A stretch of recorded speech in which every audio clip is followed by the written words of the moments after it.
I want to acknowledge how grateful I am to see you all here today, and especially acknowledge how brave you all are, sitting as our hearts have made so many difficult journeys this week, in grappling the uncertainty that comes with navigating this new situation erupting in the world via the virus known as COVID-19 or coronavirus.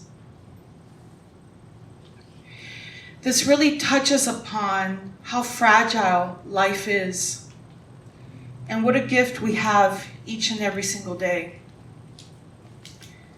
As I've shared with many of you before, I have multiple sclerosis, so therefore I have a compromised immune system. And this fragility of life is something that I grapple with each and every single day. So I welcome and honor that you're so brave to be here in beloved community, even in spite of what we're facing together, even in spite of the uncertainty that comes with everyday life. So our physical hearts go through a tremendous journey of beating 100,000 times per day, which adds up to 3 billion beats over an average lifetime. Humans have had an interesting theory about the heart and its relationship in spirituality.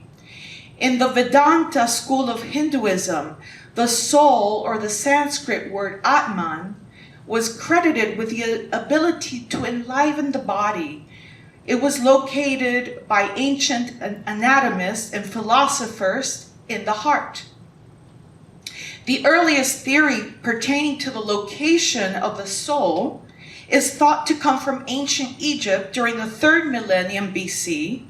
The soul was composed of several parts: the Ba, Ka, Ren, Shu, and Ib. The Ib was located in the heart and considered to be the vital force that brought human beings to life. Because the Ib was also responsible for thoughts and feelings, its status determined a person's fate upon their death. This took place during the heart weighing ceremony, in which Anubis, the god of death, tombs, and the underworld, would feed the heaviest hearts to the demon Ammit. It is believed that the ancient view of the heart formed the foundation for later theories on the location of the human soul. Now, in the 4th century BC, the Greek philosopher Aristotle identified the heart as the most important organ of the body. It was the seat of intelligence, motion, and sensation, a hot, dry organ. The heart, as Master Nicholas had aptly observed in the late 12th century, as you can see, time moves on, was the primary spiritual member of the body. As such, it was a seat of all emotions. So now let's look at our contemporary definition of heart in the dictionary. A hollow muscular organ that pumps the blood through the circulatory system by rhythmic contraction and dilation.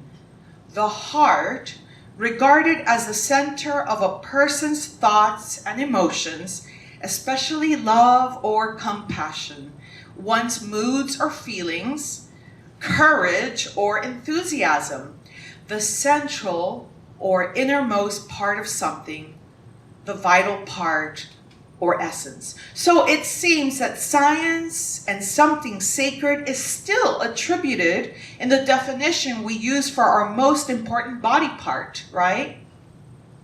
So what about this fabulous destiny of an abundant heart title we were promised?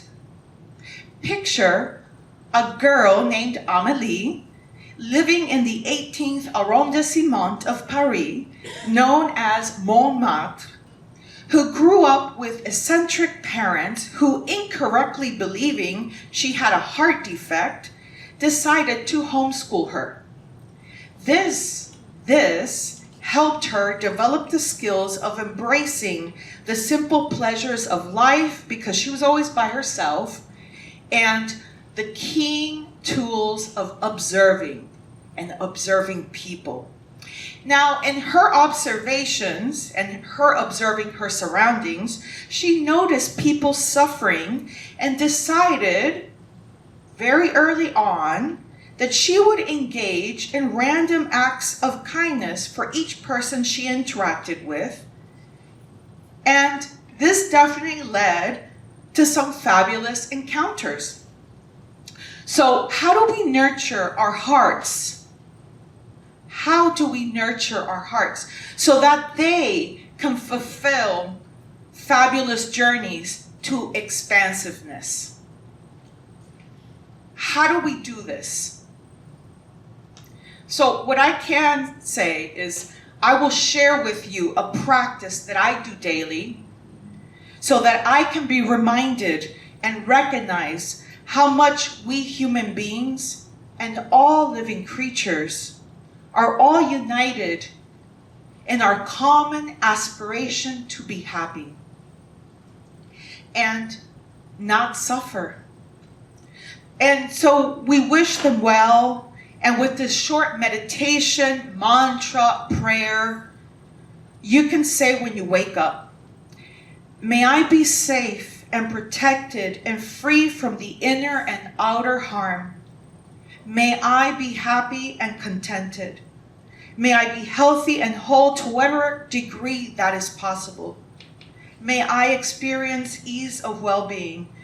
And then you would focus this mantra again to specific people or to the whole world. May she, he, they be safe and protected and free from inner and outer harm. May she, he, they be healthy and whole to whatever degree possible. May she, he, they be happy and contented. May she, he, they experience ease of well-being.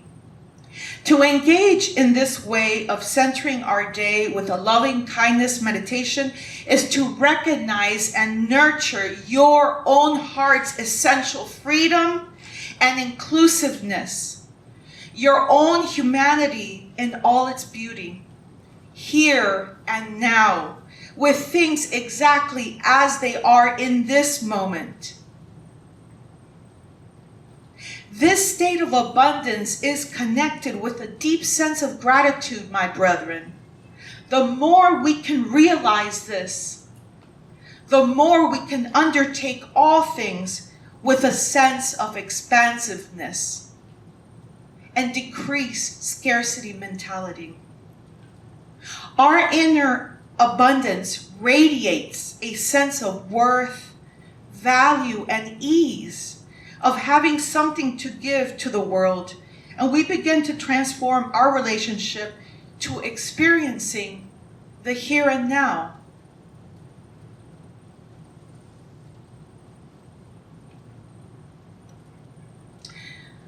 Love every leaf,